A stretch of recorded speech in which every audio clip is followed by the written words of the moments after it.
The new iPhone SE2, released in April 2020, is a dual SIM iPhone with full support for physical nano SIM as well as eSIM. This means you can use two lines simultaneously, maybe one for data and the other for calls. Some may want to use one for business and one for social. So what exactly is an eSIM? Okay, so an eSIM is a small chip inside your phone that acts like a SIM card. There is no physical SIM cards involved and there's no physical swapping over required by you. You can call it built-in SIM card.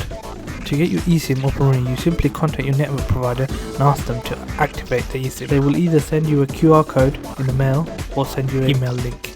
After you got your QR code, firstly open the camera app and the QR code provided by your network provider. Your phone should recognize it, then press continue.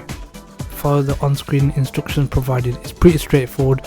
You just need to put your details in. So the iPhone SE2 does not have two SIM card slots. So one SIM would be physical and the second one would be a eSIM. eSIM is fairly new technology, but I'm sure most phones will have them in the next few years. So if this video has been useful, please like, comment and subscribe, and check my other videos out for more interesting content.